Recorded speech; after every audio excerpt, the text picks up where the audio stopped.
Tonight, more bloodshed in Mexico. Another journalist killed this week. As we see, that camera person just got Our shot. job is to report the news, not fabricate it. That's the government's job. I don't care if you know.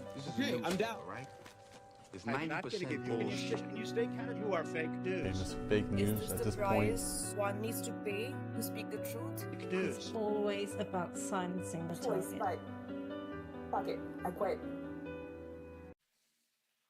Hello. Welcome to Real News Live. Glad you guys are here tonight. Hit that share button and like button. Follow us. Of course, make sure we get out there as many people as we can reach as possible. Everything going on in the world, it's crazy enough to see, of course, the unhappy followings of America and what's happening, the unfolding of course, a political rift in our country that is now dividing us and taking away our constitutional rights. People may say it's not true, but it is. If we look at what the ruling today in a Supreme Court in Colorado, taking Trump off the ballot for that state, absolutely ridiculous.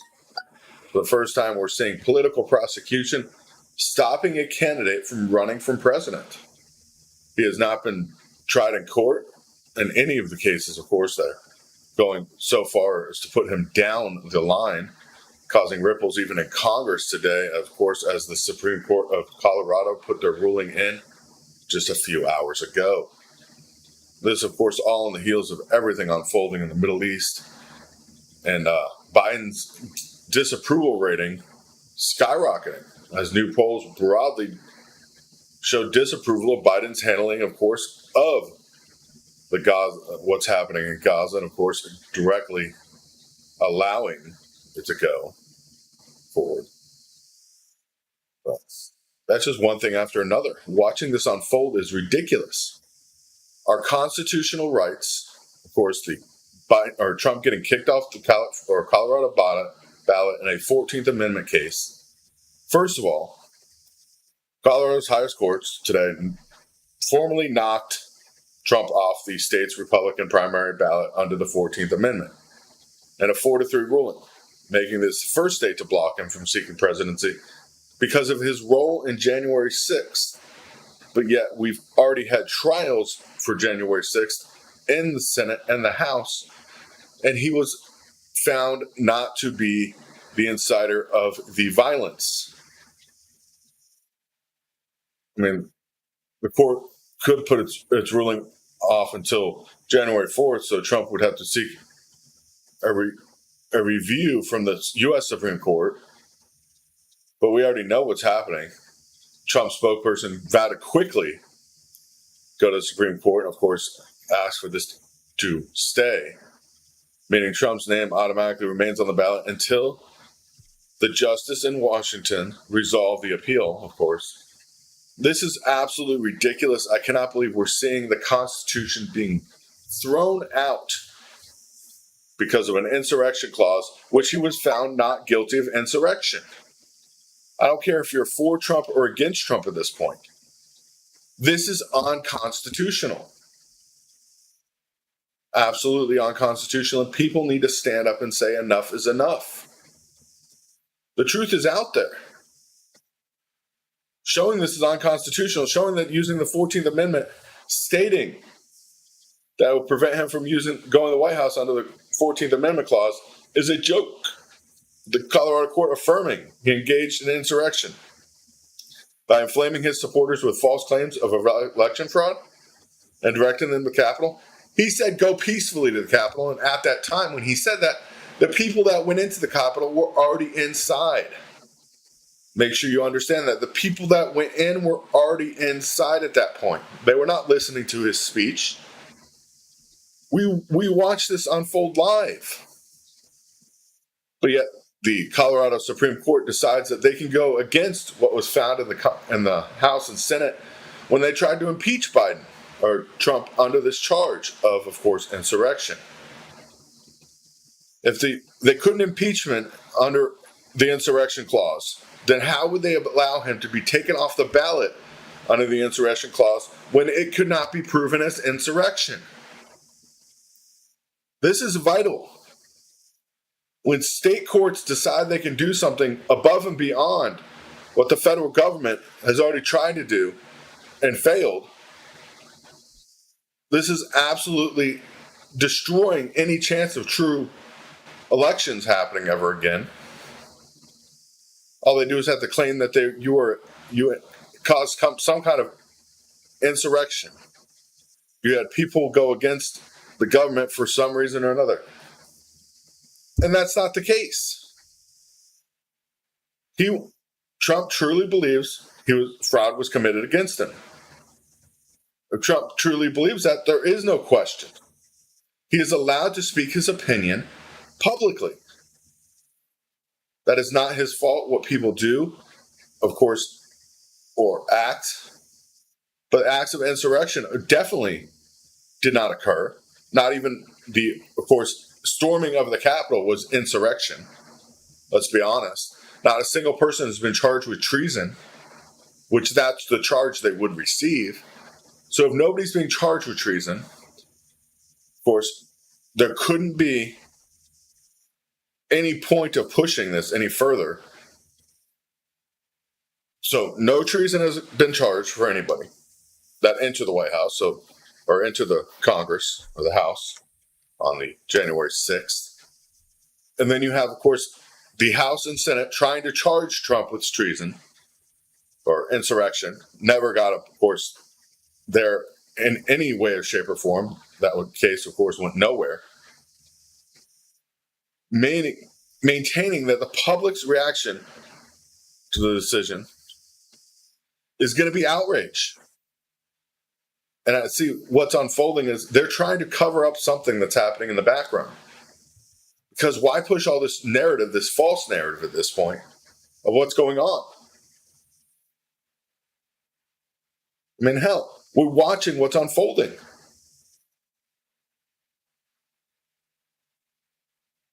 Yeah, that's very true, especially with what I'm watching with this fungal infection that the government's trying to hide from everybody now. I'm guessing it's going to be a big blow up, and it's going to be the biggest thing since sliced toast.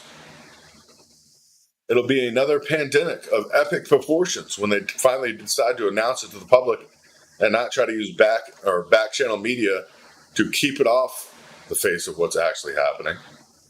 And this is crazy. It is absolutely undermining the economy, undermining the government, undermining the people. Of course, the opinion of the people don't matter at this point, obviously. Absolutely disgusting. Watching this happen. Meanwhile, Californians now going to be drinking shit. I mean, literally drinking wastewater. As drought-prone California today approves rules for turning wastewater directly into drinking water. You heard that right. When you flush a toilet in California, the water can end up in lots of places. Ice skating rings, to ski slopes in Tahoe, to farmlands in Central Valley. And coming soon, your water fountains, and kitchen faucets. As regulators today approve a new rules to let water agencies recycle wastewater, put it right back into the pipes that carry drinking water into homes, schools, and businesses. This is not a big step forward. This is a big step backwards. Of course, we know viruses are exploding at record rates now. And now, of course, we're going to keep recycling water that we know is contaminated with medications and everything else that get flushed down the toilets and dangerous levels of chemicals directly back into the drinking water. So those forever chemicals that accidentally go down the drain sometimes will be right back in your drinking water. I know I'm on something with this fungal infection that nothing. I mean, literally, it takes so much effort to find the information about this fungal infection that's going around that people do not understand that they're trying to hide this. I mean, it can't be in the 22 states it's in. And the CDC wouldn't be monitoring new fungal infections in the lungs of yeast if there wasn't a big problem. And now we're going to have people drinking shit water right out of the toilet? Literally. Now when you go to California and say somebody's breath smells like shit, you literally might be talking about the smell of their actual breath. I hate to use that word over and over again, but I can't stop it at this point. Watching this, recycling actual wastewater directly into the drinking system. Following Colorado, of course, we know, which already does this. They like to drink shit there anyways. But recycling the water directly into the water system, I could see if they were pumping it back into, say, underground aquifers and then slowly letting it mingle with groundwater for months before it began pumping up to be used as drink water again. No, that's not the case. They're talking about directly taking the wastewater, treating it for all known pathogens and viruses, even pathogens and viruses that aren't in wastewater, and then directing it directly back to regular water treatment to go right back in your pipes, which of course is going to cause super viruses to spread at an exponential rate. And we will see this shortly, guaranteed. Of course, then now that they're blaming the lung issue that's happening in Colorado on people smoking marijuana, I'm guaranteeing you that's another virus that we just don't know what it is yet.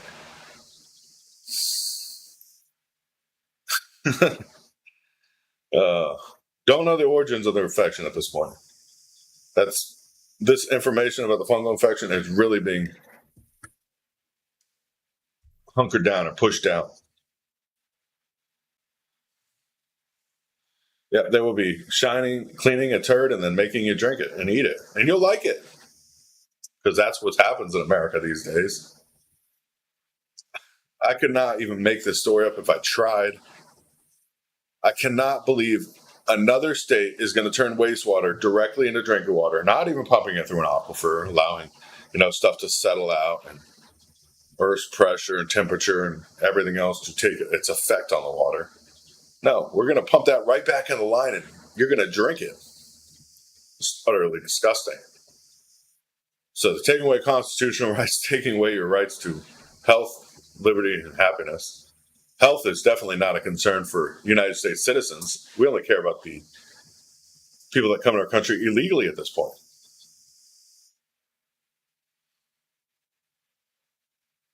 The respiratory illness, of course, that started in Colorado, that's been there since medical marijuana was approved, supposedly. We know started prior to that. And of course, they're calling it from marijuana causing the lung issues. But what if it's the contaminated drinking water that they're refiltering directly into the water supplies? Nobody's taking that into account. Meanwhile, we know America's crazy. Yes, we all know it. As we watch what's happening, it's another way, of course, to push people into their control. We look, of course, in the Middle East, and it's not much better there. It's actually getting worse. As Israel strikes southern Gaza, raiding hospitals, and of course in the north as the war continues, and the U.S. government is still supporting this. as the whole world has turned on Israel at this point. The Israeli army decided to raid and detain staff at least at 2 last functioning hospitals in North Gaza. The last 2 hospitals that were functioning. The staff has now been detained after being raided, meaning there's nowhere now for people to seek medical care in North Gaza, period, where troops are currently working to completely clear out Hamas, apparently. Israeli border towns across southern Gaza today have been hit with airstrikes, killing at least 45 Palestinians and pressing ahead with, of course, their offense and renewed backing from the United States, despite international alarm. Israel's defense minister doesn't care, because if we don't care and we're backing them, then who's going to really turn on us? Well, the whole world watching this unfold.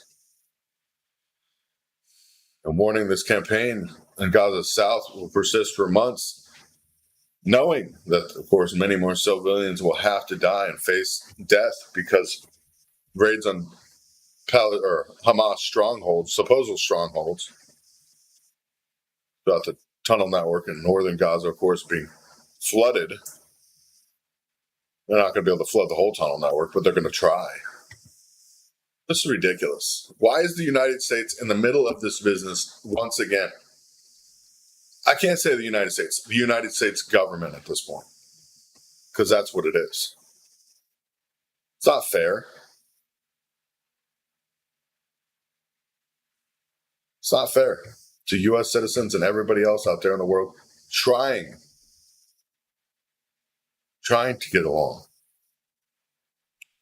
Of course, then we have Russia today issuing more threats. Nothing new there. Threats from Russia are coming in and out like water at this point. Russia tells Finland it will respond to its defense pact with the U.S. The response, of course, not laid out. Where law restricts coverage of Russian military operations in Ukraine. Russians summoned Finland ambassador today to object to a new defense agreement granting the United States broad access to the vicinity of the new NATO members' long border with Russia. So, of course, the new NATO member, now the U.S. is going to put weapons directly on the border with Russia, trying to escalate this events that are unfolding, especially with what's happening in Ukraine, as Ukraine loses big, as, of course, our support for U.S. aid going to Ukraine has plummeted to nothing. Congress, of course, the House and Senate walking out and not making a deal on any money to go to Ukraine, of course. And we don't think there's a deal in the future, which is good. They don't care about the infrastructure. I'm trying not to take sides.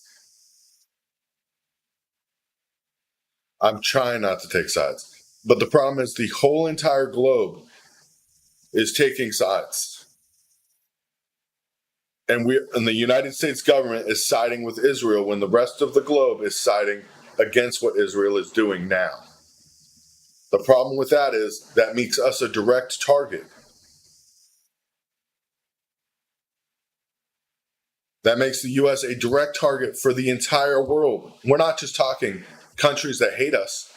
Our allies are now mad at us because of this. And this is causing ripples throughout all of NATO, the European Union, of course, now, of course, facing those issues as well. Just one thing after another. It's causing distress when the world needs some order, not chaos. Hopefully Israel will have a humanitarian pause here as we enter the holiday weekend up and coming. This is terrible.